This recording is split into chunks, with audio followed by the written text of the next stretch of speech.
Hello everyone, welcome to another lecture of chemistry. आज हम अपने पिछले चैप्टर को आगे प्रोसीड करेंगे जो कि था एटॉमिक स्ट्रक्चर। ये एटॉमिक स्ट्रक्चर का सेकंड लेक्चर है।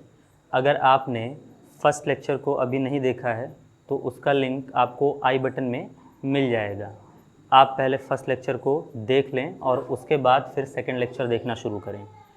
तो आज हम लोग को एटॉमिक स्ट्रक्चर में क्या पढ़ना है, हमें पढ़ना है एटॉमिक मॉडल्स। पिछले लेक्चर में हमने इंट्रोडक्शन लिया था एटम क्या होता है, एटम्स को किस तरीके से लोगों के सामने रिप्रेजेंट किया गया, और आज हम ये देखेंगे कि एटम के स्ट्रक्चर को डिफ़ाइन करने के लिए, एटम्स को पूरी तरीके से लोगों के सामने रिप्रेजेंट करने के लिए कैसे एटॉमिक मॉडल्स को लोगों के सामने रखा गया। देखिए, पहली बात तो एटॉमिक मॉडल का मतलब हम लोग समझ लेते हैं। एटॉमिक रिप्रेजेंट करता है एटम को और मॉडल रिप्रेजेंट करता है एक ऐसी चीज़ को जिसको बिना देखे बनाया गया हो। देखिए, मॉडल्स का मतलब क्या होता है, जैसे आपने कई बार इस शब्द का इस्तेमाल या इस वर्ड का यूज़ आपने कई जगह पर देखा होगा। आपने मॉडलिंग या मॉडल्स का नाम सुना होगा। तो वो मॉडल्स क्या करते हैं आपके लिए, जैसे मान लीजिए आप सियाराम या रेमंड की ब्रांडिंग देखते हैं तो वो लोग मॉडल्स को हायर करते हैं। वो मॉडल्स उनके लिए क्या करते हैं, वो उनके लिए उस कंपनी या उस ब्रांड के कपड़ों को पहनकर आपको दिखाते हैं। वो आपको ये दिखाना चाहते हैं कि अगर आप भी इस कंपनी के कपड़ों को पहनेंगे तो आप भी इसी तरीके से लग सकते हैं। तो मॉडल्स रिप्रेजेंट करते हैं कि आप उस चीज़ को एक्वायर कर लें या उस चीज़ को गेन कर लें तो आप किस तरीके से उसकी शक्ल सूरत देख पाएंगे। इनफैक्ट उन कपड़ों को आपने अभी पहना नहीं है, लेकिन फिर भी आपको ये उम्मीद ज़रूर होगी कि उन कपड़ों को पहनने के बाद हम भी उन्हीं की तरह दिखेंगे। तो मॉडल्स का एक सिस्टम ये होता है कि वो आपके लिए एक रिप्रेजेंटेटिव का काम करते हैं, यानी कि आपके लिए वो बिना देखे या आपको जो चीज़ आपने अपने ऊपर अभी तक पहनी भी नहीं है, जिसको आपने पहनकर देखा भी नहीं है, वो चीज़ बिना किए आप अपने आप को उसमें इमेजिन कर पाएँ, ये काम मॉडल का होता है। तो एटॉमिक मॉडल्स का भी मतलब यही है। एटॉमिक मॉडल का मतलब ये है कि एटम को अभी तक किसी ने देखा नहीं है एग्जैक्टली, लेकिन अगर आप एटॉमिक मॉडल्स पढ़ लेंगे तो बिना एटम को देखे भी आप एटम की शक्ल सूरत बना पाएंगे, आप एटम के एक फेस को तैयार कर पाएंगे। तो हम कह सकते हैं कि जो एटॉमिक मॉडल्स हैं वो हमें एटम के स्ट्रक्चर को समझने में हेल्प करेंगे। तो हम एटॉमिक मॉडल शुरू करते हैं, और एटॉमिक मॉडल्स को समझने के लिए हमें सबसे पहले साइंटिस्ट को पढ़ना पड़ेगा, वो हैं जॉन डाल्टन। तो पहला एटॉमिक मॉडल जॉन डाल्टन का था, जॉन डाल्टन्स एटॉमिक मॉडल। तो इस मॉडल को गिवन बाय जॉन डाल्टन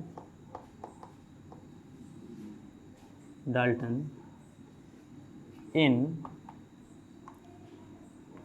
1805 में जॉन डाल्टन ने अपने एटॉमिक मॉडल को क्या किया था, प्रपोज किया था, और लोगों के ये बताने की कोशिश की थी कि एक एटम के क्या क्या कैरेक्टर्स हो सकते हैं।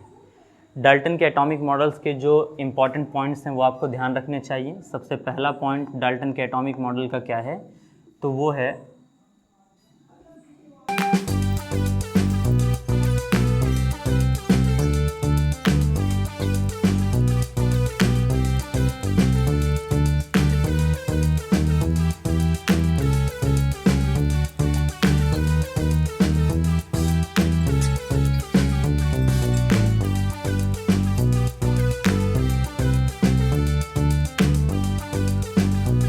देखिए, ये इम्पॉर्टेंट पॉइंट्स थे डाल्टन्स एटॉमिक मॉडल की। आप चाहें तो पॉज कर कर इन्हें एक बार अच्छे से देख लें। एक एक कर कर आपको एक पॉइंट क्लियर कराया जा रहे हैं, ठीक, और आप इन पॉइंट्स को समझ भी लीजिए। सबसे पहला पॉइंट है atom is a smallest part of matter which is undivisible. यानी कि ये वाली बात तो पुराने ग्रीक फिलोसफर्स ने जो कही थी वही आपके डाल्टन साहब ने भी कही है।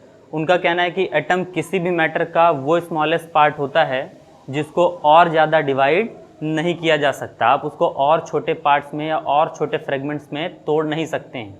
ये पहला पार्ट है आपके किसका, या पहला पॉइंट है किसका, डाल्टन्स के एटॉमिक मॉडल का।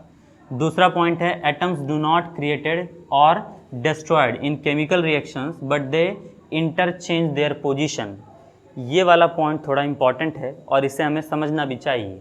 डाल्टन का सेकंड पॉइंट समझने के लिए हम यहाँ पर एक रिएक्शन लिख सकते हैं, जैसे कि आप NaOH की रिएक्शन किससे करा दें, HCl से। जब आप ऐसा कराएंगे तो यहाँ पर रिएक्शन के वजह से जो प्रोडक्ट बनेंगे वो बनेंगे NaCl प्लस H2O। अब अगर आप इस रिएक्शन को समझना चाहें तो आप कह सकते हैं कि ये NaOH पहले ब्रेक हुआ होगा Na प्लस और OH माइनस में, फिर आपका ये HCl ब्रेक हुआ होगा H प्लस और Cl माइनस में। इसके Na प्लस ने इसके माइनस पर अटैक किया है और इस वाले कंपाउंड के प्लस ने इसके माइनस पर अटैक किया है। इन दोनों ने अपने मॉलिक्यूल्स के पोजीशन को आपस में क्या कर लिया है, इंटरचेंज कर लिया है। यानी कि H प्लस OH माइनस के पास चला गया, Na प्लस Cl माइनस के पास चला गया, दोनों आपस में इंटरचेंज होकर नए प्रोडक्ट्स का फॉर्मेशन कर रहे हैं। Na प्लस Cl माइनस के साथ NaCl का फॉर्मेशन कर रहा है और H प्लस OH माइनस के साथ मिलकर H2O का फॉर्मेशन कर रहा है। लेकिन अगर आप पूरे रिएक्शन में देखें तो नंबर ऑफ एटम्स कहीं पर भी आपको चेंज होते हुए नज़र नहीं आएंगे। यहाँ पर 1 सोडियम है, इधर भी 1 सोडियम आपको मिलेगा, यहाँ पर 1 ऑक्सीजन है, यहाँ पर भी 1 ऑक्सीजन मिलेगा, यहाँ 1 और 2 हाइड्रोजन है और यहाँ पर भी 2 हाइड्रोजन हैं। यहाँ पर आपका 1 क्लोरीन है और यहाँ पर भी 1 क्लोरीन है। यानी कि LHS में जितने एटम्स थे उतने ही RHS में भी एटम्स हैं। तो डाल्टन का सेकंड पॉइंट यहाँ से जस्टिफाइड होता है कि आप एटम्स को ना तो क्रिएट कर सकते हैं, ना ही आप एटम्स को डिस्ट्रॉय कर सकते हैं, बल्कि केमिकल रिएक्शन में बस वो अपने पोजीशंस को क्या कर लेते हैं, इंटरचेंज। इस रिएक्शन में भी यही हुआ है। Na प्लस ने अपने पोजीशन को इंटरचेंज कर Cl माइनस के साथ जाना पसंद किया है और आपके H प्लस ने Cl माइनस को छोड़कर OH माइनस के साथ रहना पसंद किया है। इन्होंने आपस में एक दूसरे के प्लेसेस को एक्सचेंज कर लिया है। तो सेकंड पॉइंट आपको यहाँ से क्लियर कर लेना चाहिए कि किसी भी केमिकल रिएक्शन में आप ना तो कोई नया एटम क्रिएट कर सकते हैं, ना ही किसी पुराने एटम को डिस्ट्रॉय कर सकते हैं। बस आप एटम्स के पोजीशन को आपस में क्या कर सकते हैं, इंटरचेंज कर सकते हैं। सेकंड पॉइंट के बाद आप थर्ड पॉइंट पर आ जाइए। Same kind of matters have same atoms while different kind of matters have different atoms. ये पॉइंट भी आप क्लियरली समझ सकते हैं। कैसे, जरा देखिएगा। सेम काइंड ऑफ मैटर जो होते हैं उनके पास सेम एटम्स होते हैं और अलग अलग काइंड्स के जो मैटर्स होते हैं उनके पास आपके डिफरेंट एटम्स होते हैं। जैसे मैं आपको एक एग्जांपल देकर समझाना चाह रहा हूँ। आप मान लीजिए कि 2 आयरन के ब्लॉक्स ले लीजिए, यहाँ पर भी आयरन का ब्लॉक है और एक बार आप कंपैरिजन कर लीजिए आयरन का और मान लीजिए इधर हम लोग ले लें कॉपर का। तो आयरन और आयरन दोनों सेम काइंड ऑफ मैटर हैं। तो अगर इसके एटम का नाम आप X रखते हैं, आप कहते हैं कि इसके एटम के प्रॉपर्टीज़ को हम X से रिप्रेजेंट कर रहे हैं, तो बगल वाले आयरन के भी एटम को आपको किससे रिप्रेजेंट करना होगा, X से रिप्रेजेंट करना होगा। डाल्टन का थर्ड पॉइंट आपको ये स्टेट करता है कि सेम काइंड ऑफ मैटर्स के पास सेम एटम्स होते हैं। आयरन और आयरन दोनों सेम मैटर थे, इसीलिए उनके एटम्स भी दोनों क्या होंगे, सेम। लेकिन डिफरेंट काइंड ऑफ मैटर के एटम्स क्या होते हैं, डिफरेंट होते हैं। जैसे यहाँ आयरन का अगर आप X माने तो पक्की बात है आप कॉपर के एटम को X नहीं मान सकते हैं। हम एज्यूम करते हैं कि उसका एटम क्या होगा, Y होगा। तो सेम काइंड ऑफ मैटर आपके सेम एटम्स को रखते हैं और different kind of matter different atom को रखते हैं। ये आपको डाल्टन के थर्ड पॉइंट से समझना है। और फोर्थ पॉइंट डाल्टन के रूल का या डाल्टन के मॉडल का क्या स्टेट करता है, atoms are found in definite ratios in different molecules. Dalton का ये पॉइंट थोड़ा यूनिक था क्योंकि इससे पहले कई सारे साइंटिस्ट इस पॉइंट पर डिस्कशन करते थे, लेकिन डाल्टन ने अपने मॉडल में पहली बार इस चीज़ को इंक्लूड कर इस चीज़ को थोड़ा और जस्टिफाई किया या और सिंप्लीफाई में लोगों के सामने पेश किया। देखिए, अगर मैं आपसे कहूँ वाटर, तो आप वाटर के लिए क्या सोचते हैं, H2O। अब आप वाटर के अंदर देखें तो हाइड्रोजन आपको डबल अमाउंट में दिख रहा है और ऑक्सीजन आपको सिंगल अमाउंट में। या मैं आपसे कहूं कि वाटर में हाइड्रोजन और ऑक्सीजन का रेशो क्या है, तो आप कहेंगे 2:1 है। ये रेशो फिक्स क्यों है? ऐसा क्यों है कि वाटर के मॉलिक्यूल में हमेशा 2 हाइड्रोजन सोचते हैं और एक ही ऑक्सीजन सोचते हैं? ऐसा क्यों नहीं करते हैं कि कभी हम वाटर के लिए 2 ऑक्सीजन ले लें और 1 हाइड्रोजन ले लें, या 2 हाइड्रोजन ले लें और 2 ऑक्सीजन ले लें? अगर ऐसा करेंगे तो क्या वाटर का मॉलिक्यूल ही रहेगा या चेंज होकर कुछ और बन जाएगा? वाटर के लिए एक डेफिनेट रेशो ही क्यों बनाया गया है? तो इसके पीछे के रीज़न को समझने के लिए हमें केमिकल बॉन्डिंग पढ़ना पड़ेगा। आप वेट करिए तब तक के चैप्टर्स का, वहाँ आपको इसका एक्सप्लेनेशन दिया जाएगा कि क्यों किसी मॉलिक्यूल में एटम्स एक डेफिनेट रेशो में ही रहते हैं। लेकिन आपको यहाँ डाल्टन के 4th पॉइंट से इस पॉइंट को क्लियर कर रखना है कि ये बात बिल्कुल सच है। हर मॉलिक्यूल में एटम्स का एक डेफिनेट रेशो होता है, वो उसी रेशो में पाए जाएंगे, उस रेशो से उनको कुछ किसी और रेशो में आप नहीं पा सकते हैं। अगर आप सल्फ्यूरिक एसिड सोचें तो उसमें आप देख सकते हैं H2SO4 होता है, यानी कि हाइड्रोजन के 2 मॉलिक्यूल, सल्फर का 1 और ऑक्सीजन के 4 मॉलिक्यूल्स, और ये रेशो सल्फ्यूरिक एसिड के लिए कभी भी चेंज नहीं होगा। तो किसी भी मॉलिक्यूल में एटम्स हमेशा एक डेफिनेट रेशो में पाए जाते हैं। ये वाला पॉइंट आप ध्यान रखेंगे डाल्टन के एटॉमिक मॉडल का। और all the characters of matter is of atoms, जो 5वां पॉइंट आपके डाल्टन के रूल का है, वो आपको स्पेशली समझ के रखना है कि किसी भी मैटर के जो कैरेक्टर्स होते हैं, इन रियलिटी वो उसके एटम्स के कैरेक्टर होते हैं। यानी कि आप ये कह सकते हैं कि अगर एक मैटर एकदम शाइनिंग सरफेस दिखा रहा है तो वो शाइनी सरफेस वाला कैरेक्टर कौन प्रोड्यूस कर रहा है? उसके अंदर का एटम प्रोड्यूस कर रहा है। तो एटम्स ही वो होते हैं जो किसी भी मैटर के कैरेक्टर को डिसाइड करने का काम करते हैं। डाल्टन का एटॉमिक मॉडल जो है वो इन 5 पॉइंट्स के अलावा भी कई सारी बातें बताता है, लेकिन आपके सामने मैंने उन 5 पॉइंट्स को रखा है। देखिए, नीट और जे मेंस के लिए डाल्टन या इन सब के मॉडल्स बहुत ज़्यादा मायने रखते नहीं हैं। इन पर बहुत क्वेश्चंस क्या आप पीछे अनसॉल्व्ड वगैरह अगर उठाकर देख लेंगे तो उनमें आपको इसके क्वेश्चन बिल्कुल नहीं मिलेंगे। लेकिन फिर भी हम क्योंकि बेसिक्स से थोड़ा देखना चाह रहे हैं तो हम फटाफट बस इनके एक ओवरव्यू लेना चाहते हैं, ताकि आगे चलकर आपको एक बारगी अगर एटॉमिक मॉडल नील बोहर का पढ़ाया जाए या किसी एडवांस मॉडल की तरफ ले जाया जाए तो आपको ऐसा ना लगे कि हाँ, एक बारगी एटॉमिक मॉडल ऐसा ही सोचा गया था। किसी भी चीज़ को बनाने के लिए, क्रिएट करने के लिए कई सारे लॉजिक्स लगते हैं, कई सारा आप कह सकते हैं काफ़ी टाइम इन्वेस्ट करना पड़ता है। तो उस चीज़ को समझने के लिए आपको थोड़ा यहाँ देखना चाहिए कि कैसे साइंटिस्ट ने एटम्स के मॉडल को या एटम के एक स्ट्रक्चर को क्रिएट करने के लिए लॉजिक्स लगाएं। तो पहला आपके पास मॉडल है और पहले मॉडल के कुछ पॉइंट्स आपके सामने लिखे गए हैं। इन पॉइंट्स को आप ध्यान में रखिएगा। डाल्टन ने जो जो पॉइंट्स आपको बताए हैं उनको आप ख्याल में रखकर काम करेंगे। डाल्टन के एटॉमिक मॉडल को 1805 में प्रपोज किया गया था और 1808 में इनके मॉडल को एजुकेशनल सिलेबस में क्या कर लिया गया, इंक्लूड कर लिया गया। और स्कूल के जो सिलेबस होते हैं, कॉलेजेस के जो सिलेबस होते हैं, उनमें डाल्टन का एटॉमिक मॉडल क्या किया जाने लगा, स्टडी कराया जाने लगा। और आपको बता दें कि लगभग अप्रॉक्सीमेटली आप 100 ईयर्स तक कह सकते हैं कि डाल्टन के एटॉमिक मॉडल को ही स्टडी कराया गया। डाल्टन के एटॉमिक मॉडल पर बीच बीच में भी कई बार उंगलियां उठाई गई कि ये मॉडल हो सकता है कुछ डिफेक्टेड हो, इसको और थोड़ा मॉडिफाई होने की ज़रूरत है। लेकिन प्रॉपर एविडेंसेस ना होने की वजह से इस मॉडल को कभी डिस्टर्ब किया नहीं गया, क्योंकि जब तक आपके पास कोई बेस्ट एक्सप्लेनेशन किसी और चीज़ के लिए नहीं होता है तो उस वक्त जो आपके पास अवेलेबल है आप उसी से काम चलाते हैं। अभी आप इतना समझ लीजिए कि 1808 से लेकर 1897 तक किसी ने भी, लगभग 100 साल का आप गैप देख रहे हैं, किसी ने भी डाल्टन के एटॉमिक मॉडल को डिस्टर्ब नहीं किया। लेकिन 1897 में ऐसा क्या हुआ जिसकी वजह से डाल्टन के एटॉमिक मॉडल को डिस्टर्बेंस होने लगा? तो उसको समझने के लिए हम लोग ज़रा समझते हैं। 1897 में एक साइंटिस्ट थे जिनका नाम था बैक्यूरल। बैक्यूरल ने एक नए प्रॉपर्टी को इन्वेंट किया था जिसका नाम था रेडियो एक्टिविटी।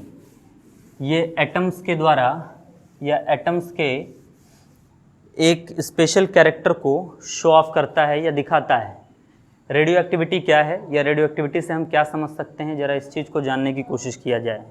देखिए, रेडियो एक्टिविटी का एक सिंपल सा मतलब है, अभी के लिए आप ऐसा समझ लें कि अगर आपके पास कोई एटम है और उस एटम में से खुद ब खुद, यानी कि अपने आप अगर अल्फ़ा, बीटा या गामा नाम के पार्टिकल्स निकलने लगें तो हम कहेंगे कि वो एटम क्या शो कर रहा है, रेडियो एक्टिविटी शो कर रहा है। रेडियो एक्टिविटी एक ऐसा कैरेक्टर होता है जो एटम्स अल्फ़ा, बीटा और गामा को एमिट कर दिखाते हैं। यानी कि अगर आप किसी एटम को रखते हैं और वो अपने आप अल्फ़ा, बीटा, गामा एमिट करने लगता है तो हम कहते हैं कि उस एटम के पास रेडियो एक्टिविटी का कैरेक्टर है और वो रेडियो एक्टिविटी शो कर रहा है। तो इस पॉइंट ने, बैक्यूरेल के इस इन्वेंशन ने डाल्टन के एटॉमिक मॉडल को कैसे चैलेंज किया। ठीक, तो आपको डाल्टन का पहला पॉइंट याद रखना चाहिए। डाल्टन के एटॉमिक मॉडल में जो सबसे पहला पॉइंट आपको बताया गया था कि एटम किसी भी मैटर का सबसे स्मॉलेस्ट यूनिट होता है और उसको और ज़्यादा डिवाइड नहीं किया जा सकता है। उस पॉइंट ने बैक्यूरेल जैसे साइंटिस्ट के मन में ये सवाल ज़रूर उठाया होगा कि अगर एटम इंडिविजिबल है तो उससे अल्फ़ा, बीटा, गामा कभी निकल ही नहीं सकता है। क्या आप इस पर सोच सकते हैं? आप भी सोच कर देखिए कि अगर मैं ये कहता हूँ कि एटम इंडिविजिबल है, एटम को हम डिवाइड कर ही नहीं सकते हैं, तो क्या कभी ये पॉसिबल है कि उससे अल्फ़ा, बीटा और गामा का एमिशन हो सके? तो जवाब है नहीं। क्यों पॉसिबल नहीं है? क्योंकि अगर आप ये कहते हैं कि इसका डिवीज़न पॉसिबल नहीं है तो इससे कोई चीज़ बाहर कैसे आ सकती है? क्योंकि किसी भी चीज़ को अगर किसी एक पार्टिकल के अंदर से निकल कर बाहर आना है तो उसको डिवाइड होकर, टूट कर ही बाहर आना पड़ेगा। और अगर अल्फ़ा, बीटा, गामा उससे टूट कर बाहर आ रहे हैं तो पक्की बात है डाल्टन का वो स्टेटमेंट गलत है कि आप एटम को डिवाइड नहीं कर सकते हैं। एटम से ज़्यादा छोटे पार्टिकल्स इस वर्ल्ड में या इस यूनिवर्स में प्रेजेंट नहीं हैं। तो डाल्टन के इस स्टेटमेंट को बैक्यूरेल के इस पॉइंट ने चैलेंज किया और लोगों ने इस पर सोचना शुरू किया और उन्होंने ये डिसाइड किया कि अब डाल्टन के एटॉमिक मॉडल को अपडेट करने की ज़रूरत है। अब हमें इसे नहीं पढ़ना चाहिए बल्कि हमें एक नए मॉडल की तरफ अब आगे बढ़ जाना चाहिए।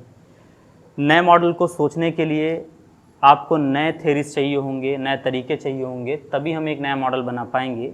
लेकिन इस वक्त के लिए तो आप कह सकते हैं कि डाल्टन का एटॉमिक मॉडल एप्लीकेबल नहीं है, क्योंकि वो इस बात के साथ स्टैंड नहीं हो पा रहा है या इस बात को एक्सप्लेन नहीं कर पा रहा है कि एटम कैसे डिवाइड हो गया। क्योंकि उनका तो स्टेटमेंट था कि एटम का कभी भी डिवीज़न पॉसिबल नहीं है, जबकि अल्फ़ा, बीटा, गामा तो एटम से डिवाइड होकर ही बाहर निकलते होंगे। तो या तो बैक्यूरेल झूठे हैं और या तो डाल्टन झूठे हैं। तो बैक्यूरेल के झूठे होने के चांसेस बहुत कम हैं, क्योंकि रेडियो एक्टिविटी हमें नज़र आता है नेचर में, कई सारे ऐसे एटम्स हैं जो अल्फ़ा, बीटा, गामा का एमिशंस करते हैं। तो पक्की बात है फिर हम डाल्टन के उस पॉइंट को गलत मानते हैं और उनके मॉडल को डिस्कार्ड करते हुए आगे की तरफ हम मूव करते हैं। देखिए एक बात और समझिए, आप थोड़ा सीक्वेंस समझ लीजिए कि हम किस फॉर्म पर आगे पढ़ने वाले हैं। देखिए एटॉमिक मॉडल्स को क्रिएट करने के लिए बीच बीच में कई सारे इन्वेंशंस बहुत ज़्यादा इंपॉर्टेंट हैं, क्योंकि वही इन्वेंशन है जो एटम के अंदर अलग अलग चीज़ों को देते हैं। 1805 में डाल्टन का मॉडल आया, 1897 में डाल्टन के मॉडल को बाइकआउट किया गया क्योंकि बैक्यूरेल के रेडियो एक्टिविटी को वो एक्सप्लेन नहीं कर पा रहा था। और 1897 में ही कैथोड रे एक्सपेरिमेंट की मदद से आपके जे थॉमसन ने किस चीज़ को इन्वेंट किया? इलेक्ट्रॉन को। उन्होंने ये पाया कि आपके एटम के अंदर इलेक्ट्रॉन्स पाए जाते हैं और जो बीटा पार्टिकल्स एमिट होते हैं किसी भी एटम से वो निगेटिवली चार्ज इलेक्ट्रॉन्स ही होते हैं, एक्सेलरेटेड इलेक्ट्रॉन्स होते हैं जिनके पास मोशन होता है। देखिए रेस्ट इलेक्ट्रॉन और एक्सेलरेटेड इलेक्ट्रॉन में थोड़ा फ़र्क होता है, यानी कि मूविंग इलेक्ट्रॉन और रेस्ट इलेक्ट्रॉन थोड़े अलग होते हैं, इसीलिए उसको नाम थोड़ा अलग सा दे दिया गया, बीटा पार्टिकल। अगर वो निगेटिवली चार्ज इलेक्ट्रॉन ही था तो उसको अलग नाम देने की ज़रूरत क्या थी? तो मूव करने की वजह से उसके पास थोड़े कैरेक्टर अलग आ जाते हैं। ये अभी हम डिस्कस करेंगे तो आपको समझ में नहीं आएगा, आगे चलकर इस पर बात करेंगे हम लोग। लेकिन एक रेस्ट इलेक्ट्रॉन और एक मूविंग इलेक्ट्रॉन में मास का थोड़ा सा डिफरेंस होता है और यही आपको एक नए पार्टिकल की तरफ ले जाता है। तो आपके जे थॉमसन ने कहा कि हम इलेक्ट्रॉन्स को मान सकते हैं कि वो डिवाइड होकर एटम से बाहर आते हैं। 1897 में इलेक्ट्रॉन को ढूंढा गया और उसके बिहाफ पर 1904 में, यानी कि 1904 में ये जे थॉमसन ने इलेक्ट्रॉन वाले कंसेप्ट को यूज कर एटम का एक नया मॉडल फॉर्म कर दिया और उस मॉडल को भी लोगों के सामने रखा गया, जिसको थॉमसन्स एटॉमिक मॉडल या प्लम पुडिंग मॉडल कहा जाता है। प्लम पुडिंग मॉडल बहुत ज़्यादा दिन तक चल नहीं पाया। आपके रदरफोर्ड ने लगभग 1909 में, यानी कि 1909 में एक एक्सपेरिमेंट परफॉर्म किया जिसको हम लोग गोल्ड फॉयल एक्सपेरिमेंट कहते हैं, और उस गोल्ड फॉयल एक्सपेरिमेंट की मदद से आपके रदरफोर्ड ने न्यूक्लियस का इन्वेंशन किया, यानी कि एटम के, सॉरी इन्वेंशन ने डिस्कवरी की। आपके एटम के अंदर न्यूक्लियस पाया जाता है, इस चीज़ को डिस्कवर कर कर किसने रखा? रदरफोर्ड ने। और उस बिहाफ पर उन्होंने 1911 में, यानी कि 1911 में उन्होंने एक नए एटॉमिक मॉडल को सबके सामने रखा, जे थॉमसन के मॉडल को गलत साबित करते हुए। और 1911 में रदरफोर्ड के मॉडल में भी कुछ गलतियां मिली, जिसको पूरी तरीके से आप कह सकते हैं कि ठीक करते हुए, सही करते हुए 1913 में, 1913 में नील बोहर ने अपना एक नया मॉडल सबके सामने रखा। और फिर 1917 में, यानी कि 1917 में प्रोटॉन को ढूंढा गया, जिसको पूरी तरीके से कन्फर्म 1920 में किया गया। प्रोटॉन की डिस्कवरी के बाद ये माना जाने लगा कि आपके न्यूक्लियस के अंदर प्रोटॉन्स होते हैं, और उसके बाद ड्यूअलिटी नेचर की वजह से 1921 में जब आइंस्टीन ने लाइट के ड्यूअलिटी नेचर को बताया, तो उसी के बिहाफ पर डी ब्रॉगली ने 1924 में मैटर के ड्यूअलिटी नेचर के ऊपर अपने थीसिस दिए। अपना पीएचडी उन्होंने इसी टॉपिक पर कंप्लीट किया, और जिसके मदद से कई लोग ये सोचने लगे कि पार्टिकल भी वेव बन सकते हैं। और उसी चीज़ को एज्यूम करते हुए जर्मर और डेविसन ने एक एक्सपेरिमेंट परफॉर्म किया, जिसमें उन्होंने इलेक्ट्रॉन का डिफ्रैक्शन पैटर्न ढूंढ लिया। और उसके बाद इलेक्ट्रॉन को एज अ वेव मानकर श्रोडिंगर ने सबसे एडवांस मॉडल सबको दिया, जिसको हम श्रोडिंगर एटॉमिक मॉडल कहते हैं। और वही सबसे एडवांस मॉडल है जहाँ तक आपको पहुँचना है। तो आप इसी सीक्वेंस में आगे बढ़िए। मैंने आपको डाल्टन्स का एटॉमिक मॉडल बता दिया है। इसके बाद हम इलेक्ट्रॉन की डिस्कवरी पढ़ेंगे, फिर हम पढ़ेंगे जे थॉमसन का एटॉमिक मॉडल, फिर हम पढ़ेंगे न्यूक्लियस की डिस्कवरी, फिर हम पढ़ेंगे आपके रदरफोर्ड का एटॉमिक मॉडल, फिर नील बोहर का एटॉमिक मॉडल, फिर 1917 में हम जाकर पढ़ेंगे प्रोटॉन की डिस्कवरी, और फिर हम लोग 1927 में पढ़ेंगे जर्मर डेविसन के एक्सपेरिमेंट की वजह से आपके श्रोडिंगर का एटॉमिक मॉडल। और एट लास्ट 1932 में न्यूट्रॉन की डिस्कवरी हम पढ़कर इस चैप्टर के सीक्वेंस को ख़त्म करेंगे। बीच में हमें और भी बहुत सारी चीज़ें देखनी रहेंगी। आपके नील बोहर के एटॉमिक मॉडल के बिहाफ पर हाइड्रोजन का स्पेक्ट्रम हमें पढ़ना होगा, हाइड्रोजन के डिफरेंट एनर्जी लेवल के एनर्जी, रेडियस और आपके वेलोसिटी के फॉर्मूले हमें पढ़ने हैं। हमें कुछ सीरीज़ पढ़ने होंगे हाइड्रोजन स्पेक्ट्रम के, लाइमन सीरीज़, बाल्मर सीरीज़, इन सीरीज़ को भी डिस्कस करना होगा और इनके क्वेश्चंस हम करेंगे। ये आपका क्लासिकल एटॉमिक स्ट्रक्चर है, और उसके बाद फिर मॉडर्न वाला पार्ट शुरू होगा, जहाँ आप क्वांटम नंबर्स पढ़ेंगे, ऑर्बिटल्स पढ़ेंगे, नोड्स पढ़ेंगे, उनके बिहाफ पर फिर आप कई सारे रूल पढ़ेंगे। हाइजेनबर्ग अनसर्टिनिटी प्रिंसिपल हम लोग पढ़ेंगे, वहीं पर आप पाउलीज रूल पढ़ेंगे, पाउलीज रूल के साथ आप हुन रूल पढ़ेंगे, आप बाउस रूल पढ़ेंगे। इन सारे रूल्स को पढ़कर हम एटम के एक पूरे स्ट्रक्चर को समझने की पूरी कोशिश करेंगे। तो ये फ्रेम अपने मन में रखिए कि हम किस किस तरीके से आगे बढ़ने वाले हैं। एटॉमिक मॉडल में हमने जॉन डाल्टन के एक फ्रेम को देख लिया है, और उस फ्रेम को देखने के बाद अब हम लोग आगे बढ़ते हैं इलेक्ट्रॉन की डिस्कवरी पर। तो इलेक्ट्रॉन को किस तरीके से डिस्कवर किया गया, इसके लिए ज़रा हम लोग समझ लेते हैं कुछ चीज़ों को। देखिए, डिस्कवरी ऑफ इलेक्ट्रॉन।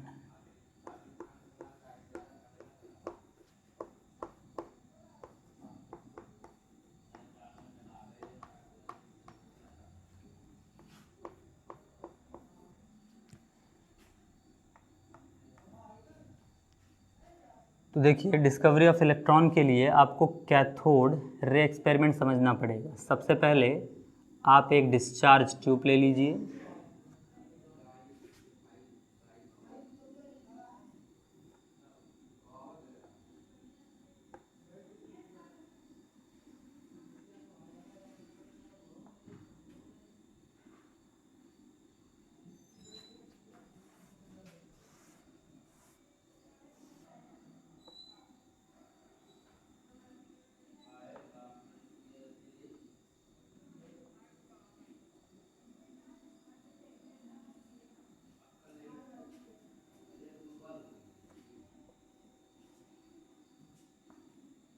और इस डिस्चार्ज ट्यूब में हम लोग दो मेटालिक प्लेट्स लगा देंगे, और उन मेटालिक प्लेट्स का हम कनेक्शन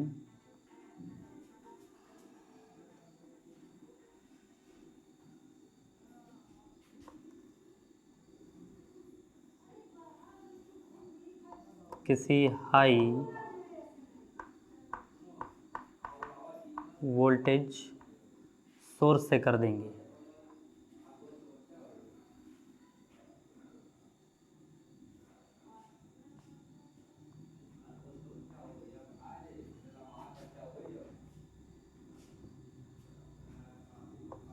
इस टर्मिनल को निगेटिव और इसको पॉजिटिव रखेंगे, जिसकी वजह से इस प्लेट पर कैसा चार्ज आ जाएगा, निगेटिव, और इस पर आ जाएगा पॉजिटिव। जिस प्लेट पर नेगेटिव चार्ज आया है इसे कहेंगे हम कैथोड, और जो पॉजिटिव चार्ज बियरर है उसको कहा जाएगा एनोड। यहाँ पर हम एक स्विच लगा लेते हैं ताकि हम अपने मर्जी के हिसाब से इसे बंद और चालू कर सकें।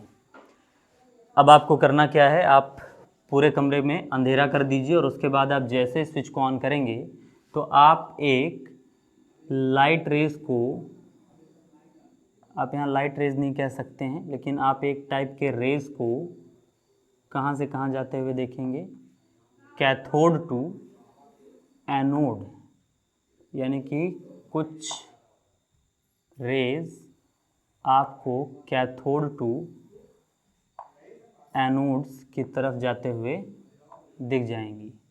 क्योंकि ये रेज कैथोड से एनोड की तरफ जा रही हैं, इसीलिए इन रेज का नाम रखा गया cathode rays. The rays which is developed from cathode and move towards anode are known as cathode rays. Cathode rays दिख रही थी, लेकिन इससे इलेक्ट्रॉन की डिस्कवरी कैसे हुई, हमें ये समझना है। कैथोड रे आपको दिख चुकी है, आप भी अगर आप एक्सपेरिमेंट करना चाहते हैं तो एक डिस्चार्ज ट्यूब ले लीजिए। डिस्चार्ज ट्यूब का मतलब क्या होता है, एक ऐसा ट्यूब जो वैक्यूमेटेड हो, यानी कि उसको आप वैक्यूम कर दीजिए, अंदर से जितना भी चीज़ हो वैक्यूम पंप लगाकर आप पूरा का पूरा साफ कर दीजिए उसको आप डिस्चार्ज ट्यूब कह लेंगे। उस डिस्चार्ज ट्यूब में आप इस तरीके से फिटिंग करिए कि आप एक मेटेलिक प्लेट को बैटरी के नेगेटिव टर्मिनल से और एक मेटेलिक प्लेट को बैटरी के पॉजिटिव टर्मिनल से अटैच कर दीजिए। और साथ ही साथ आप ध्यान रखिए कि यहाँ आपको हाई वोल्टेज पोटेंशियल का सोर्स देना है। जिस प्लेट को नेगेटिव चार्ज देंगे उसे कैथोड कहेंगे और जिसको पॉजिटिव चार्ज आया है उसे एनोड कहेंगे। जैसे ही आप स्विच को ऑन करेंगे आपको कैथोड से एनोड की तरफ कुछ रेज जाते हुए नजर आएंगी, और इन रेज को हम क्या कहेंगे, कैथोड रेज कहेंगे। इन कैथोड रेज के प्रॉपर्टीज़ पर अगर हम लोग ध्यान दें तो हम इलेक्ट्रॉन तक पहुंच सकते हैं। इलेक्ट्रॉन की डिस्कवरी आपको इनके प्रॉपर्टीज़ के बिहाफ पर मिल जाएगी। तो हम यहाँ पर देख लेते हैं properties of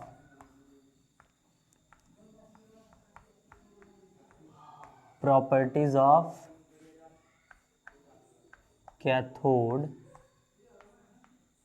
raise.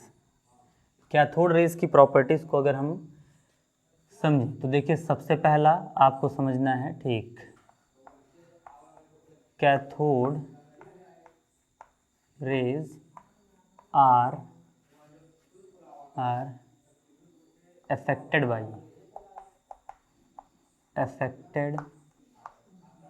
by electric field। Electric field क्या होता है, तो field which is developed due to negative and positive terminal of battery. तो मान लीजिए कि हमने यहाँ पर प्लेट पर प्लस दे दिया और एक प्लेट को क्या दे दिया, माइनस दे दिया, ठीक। और हम यहाँ पर पहले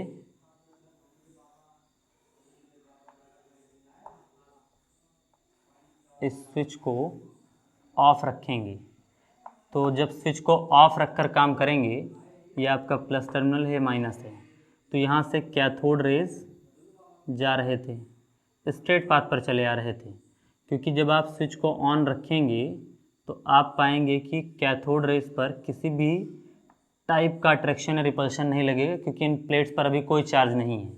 लेकिन जैसे ही हम स्विच को क्या कर देंगे, ऑन कर देंगे, आपके इन प्लेट्स पर कैसा चार्ज डेवलप हो जाएगा, जिन टर्मिनल से जो प्लेट जुड़ा होगा उन पर आपको वही चार्ज देखने को मिलेगा। प्लस वाले प्लेट्स पर प्लस के चार्ज और माइनस वाले प्लेट पर माइनस के चार्ज। जैसे ही आप स्विच को ऑन करेंगे, ये कैथोड रे अपने रास्ते से थोड़ा हटकर किस तरफ भागने लगेगा, प्लस प्लेट की तरफ भागने लगेगा। यानी कि आप ये कह सकते हैं कि जब चार्ज प्रेजेंट नहीं था तब ये स्ट्रेट पाथ पर जा रहा था, लेकिन जैसे ही प्लेट्स के ऊपर चार्ज आया इस कैथोड रे ने किस तरफ जाना पसंद किया है, प्लस की तरफ। अच्छा, कैथोड रे अगर प्लस की तरफ जा रहा है तो कैथोड रे पर कैसा चार्ज माना जाएगा? Negative charge. क्यों? क्योंकि पॉजिटिव की तरफ अट्रैक्ट होने की टेंडेंसी कौन दिखाता है? आपका निगेटिव चार्ज दिखाता है। और अगर निगेटिव चार्ज वाला ये रे पॉजिटिव प्लेट की तरफ गया है तो हम ये कह सकते हैं कि cathode ray negatively charge raise होते हैं। तो पहले इसके प्रॉपर्टी से आप ये अंदाज़ा लगा सकते हैं कि कैथोड रेज आर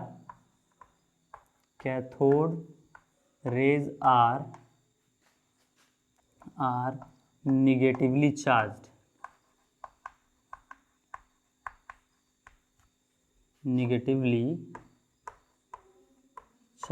ये निगेटिवली चार्ज होते हैं। ये इसके पहले पॉइंट से आपको क्लियर कर लेना है।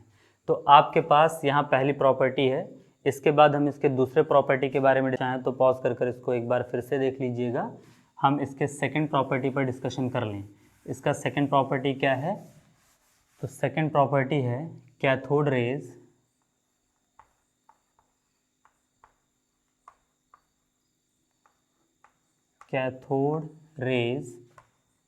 Are affected by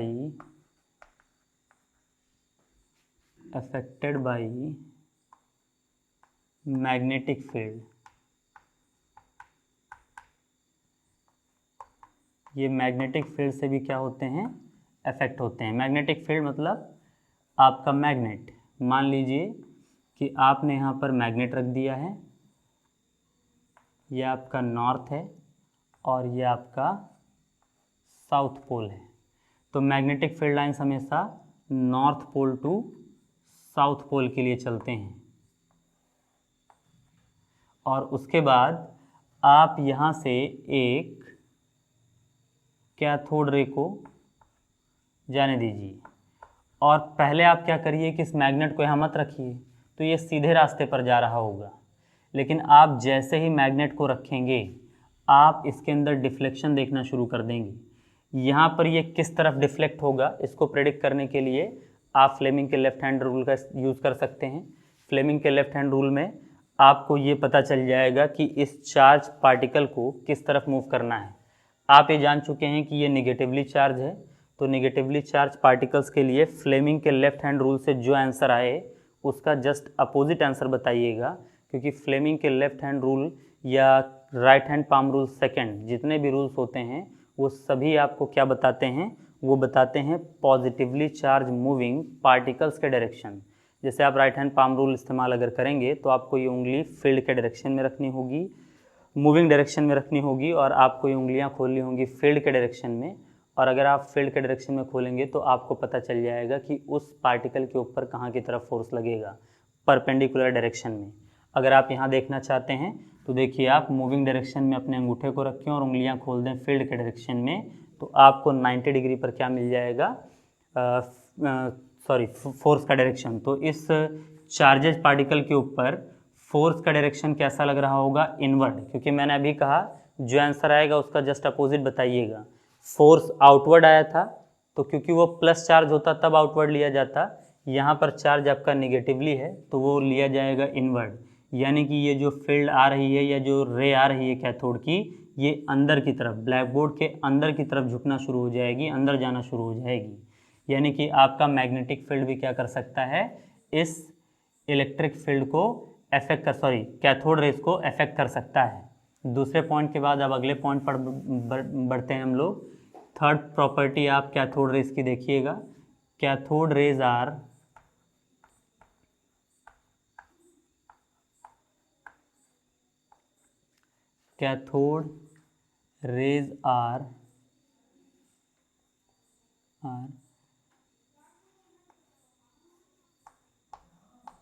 energy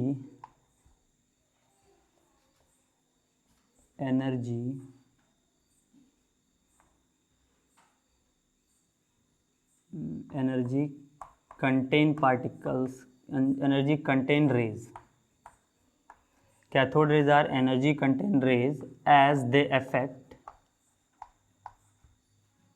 as they affect photographic plates। तो देखिए फोटोग्राफिक प्लेट आपने देखा होगा, अगर उसके ऊपर लाइट गिरती है तो उस पर धब्बे पड़ जाते हैं। क्यों? क्योंकि लाइट के पास एनर्जी होती है।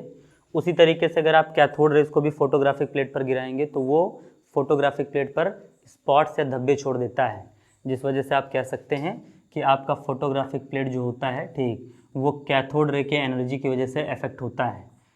चौथा point, cathode rays are cathode rays able to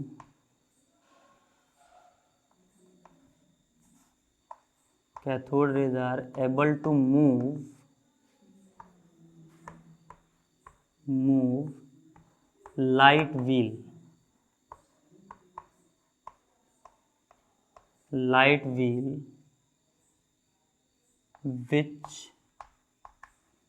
which placed in their path। देखिए ये पॉइंट इंपॉर्टेंट है। कैथोड रेज लाइट व्हील, एक हल्के पहिए को जो उनके रास्ते में रख दिया जाए उसको घुमाने के लिए एबल होते हैं। मतलब समझने की कोशिश करिए, जैसे मान लीजिए कि यहाँ से कैथोड रेज जा रही हैं और इस रास्ते में मैंने कोई भी कागज़ का एक हल्का सा पहिया बनाकर रख दिया है, जिसमें आप छोटे छोटे विंग्स निकाल दीजिए। जैसे आप समझने की कोशिश करिए, यहाँ पर मैं आपके लिए वो बना दे रहा हूँ, ऐसे व्हील्स बना दीजिए जिसमें आप विंग्स निकाल दीजिए छोटे छोटे। जब इन पर कैथोड रेज टकराएगा तो वो टक्कर मारकर इस पर फोर्स लगाएगा और इसको रोटेट करेगा। अच्छा एक बात समझिए, इस प्रॉपर्टी से आपको क्या क्लियरेंस लेना है या क्या समझना है आपको? यहाँ से एक बात ये समझ में आनी चाहिए कि कैथोड रेज जो होते हैं वो छोटे छोटे पार्टिकल्स से मिलकर बने हुए हैं। ये प्रॉपर्टी पार्टिकल्स की तरफ हमें कैसे ले जाता है? आप खुद सोच कर देखिए कि क्या एक पहिया रखा हुआ है और उस पर लाइट रेज गिरती हैं तो क्या वो पहिया घूमेगा? जवाब है नहीं। क्यों? क्योंकि लाइट रेज के पास पार्टिकल नेचर पूरी तरीके से नहीं है। देखिए लाइट के पार्टिकल या वेव नेचर पर डिस्कशन करना है तो थोड़ा अलग टॉपिक हो जाएगा, लेकिन अभी इन जनरली जो हम लोग को वो दोनों कैरेक्टर शो कर सकता है। तो क्योंकि वो व्हील को इस वक्त घुमा नहीं पा रहा है तो हम उसको पार्टिकल तो नहीं मान सकते हैं इस वक्त के लिए, क्योंकि अगर कोई पार्टिकल है वो किसी से टकरा रहा है तो उस पर फोर्स जरूर लगाएगा और उसको घुमाएगा, अगर उसके पास इतनी ताकत है तो कुल मिलाकर लाइट रेज तो ऐसा कर नहीं पाते हैं, लेकिन कैथोड रेज उस पहिए को घुमा दे रहे हैं। इसका मतलब यही है कि कैथोड रेज में छोटे छोटे क्या प्रेजेंट हैं? पार्टिकल्स प्रेजेंट हैं। तो आप ये कह सकते हैं इस वाले पॉइंट की मदद से कि cathode rays are made up of small particles. तो पहला और चौथा पॉइंट अगर आप मिला लें तो अब आप कह सकते हैं कि कैथोड रेज छोटे छोटे निगेटिवली चार्ज पार्टिकल के बने होते हैं। मतलब जब कैथोड रे की लाइन जा रही होती है तो इनफैक्ट वो रे नहीं होती है, उसमें बहुत सारे छोटे छोटे टिनी पार्टिकल्स होते हैं जो कि कैसे होते हैं? निगेटिवली चार्ज होते हैं। तो अगर आप कैथोड रे के यहाँ पर किसी एक रे का इमेज देखना चाहें जूम कर तो आपको वो दिखने में कुछ ऐसा लगेगा। छोटे छोटे पार्टिकल्स एक लाइन से जा रहे होंगे और उन हर पार्टिकल्स के ऊपर कैसा चार्ज होगा? माइनस चार्ज होगा, निगेटिव चार्ज होगा। आपके जे थॉम्सन ने इन्हीं टिनी पार्टिकल्स जो निगेटिवली चार्ज हैं इनका नाम क्या रखा? इलेक्ट्रॉन रखा। और इस तरीके से इस एक्सपेरिमेंट की मदद से आपके जे थॉम्सन ने किसकी डिस्कवरी की? इलेक्ट्रॉन की डिस्कवरी की। तो इलेक्ट्रॉन को डिस्कवर करने वाले साइंटिस्ट कौन थे? जे थॉम्सन थे। आप इस बात को ध्यान में रखिएगा। इसको 1897 में डिस्कवर किया गया था जे थॉम्सन की मदद से और आपके कैथोड रे एक्सपेरिमेंट की हेल्प से आपके जे थॉम्सन ने इलेक्ट्रॉन के डिस्कवरी को प्रूफ किया था। तो आप भी इस डिस्कवरी को याद रखिएगा, इस चीज़ को समझिएगा और इलेक्ट्रॉन को कैसे डिस्कवर किया गया उसको ध्यान में रखिएगा। इसके साथ साथ इलेक्ट्रॉन के कुछ चीज़ों को भी याद रखिएगा। इलेक्ट्रॉन का चार्ज जो होता है वो -1.6 इंटू 10⁻⁻19 कूलम का होता है। इस चार्ज को आपके जे थॉम्सन ने नहीं ढूंढा था, इसको ढूंढा था मिल्कन ने ऑयल ड्रॉप एक्सपेरिमेंट की मदद से इलेक्ट्रॉन के चार्ज को डिसाइड किया था। तो इस चार्ज के वैल्यू को याद रखिएगा। आज के बाद अगर आपसे कोई पूछता है कि इलेक्ट्रॉन के ऊपर कितना चार्ज होता है तो -1.6 × 10⁻⁻19 कूलम का, और इलेक्ट्रॉन के मास को अगर आप कोई पूछता है तो उसकी वैल्यू भी याद रखिएगा 9.1 × 10⁻31 किलोग्राम। तो ये दो वैल्यूज़ इलेक्ट्रॉन की हैं जिनको आपको याद रखना है, जो आगे हमें हेल्प करेंगे काफ़ी जगहों पर। तो आपने आज इस लेक्चर में क्या क्या देखा है ज़रा समझ लीजिए, क्योंकि अगले टॉपिक को हम लोग नेक्स्ट लेक्चर में डिस्कस करेंगे। आज के लेक्चर में आपने सबसे पहले एटॉमिक मॉडल्स को समझा है। एटॉमिक मॉडल्स क्या होते हैं? एटॉमिक मॉडल्स किसी भी एटम को रिप्रेजेंट करने का वो तरीका होता है जो आपको एटम के फेस को दिखाने की कोशिश करता है, भले ही आपने एटम को कभी देखा हो या फिर ना देखा हो। एटॉमिक मॉडल्स में शुरुआत आपको जॉन डाल्टन से करनी थी। जॉन डाल्टन ने 1805 में अपने मॉडल को रिप्रेजेंट किया था, सबके सामने पेश किया था। उस मॉडल्स के कुछ पॉइंट्स को मैंने आपको बताया है, उन पॉइंट्स को आप देखिएगा, रिवाइज करिएगा और उनको समझने की कोशिश करिएगा। और उसके बाद डाल्टन के एटॉमिक मॉडल को बैक्यूरेल के रेडियोएक्टिविटी वाले पॉइंट ने 1897 में चैलेंज किया, जिसके बाद लोगों ने मान लिया कि डाल्टन के एटॉमिक मॉडल में कुछ ना कुछ तो कमियां हैं, हमें इसको अपडेट करने की ज़रूरत है। और जे थॉमसन ने आपके कैथोड रे एक्सपेरिमेंट की मदद से एक नए पार्टिकल का क्या किया, डिस्कवरी किया, जिसका नाम उन्होंने रखा इलेक्ट्रॉन। इलेक्ट्रॉन एक निगेटिवली चार्ज पार्टिकल था जो कि आपके कैथोड प्लेट से एनोड प्लेट की ओर क्या करता था, मोशन करता था। इलेक्ट्रॉन का चार्ज -1.6 × 10⁻⁻19 कूलम और मास 9.1 × 10⁻31 किलोग्राम होता है। इन दोनों वैल्यूज़ को आप याद रखिएगा। अगला टॉपिक जो रहेगा वो रहेगा आपके जे थॉमसन का एटॉमिक मॉडल, यानी कि प्लम पुडिंग मॉडल, जो हम लोग लेक्चर 3 में डिस्कस करेंगे। आज के लिए इतना ही रखते हैं।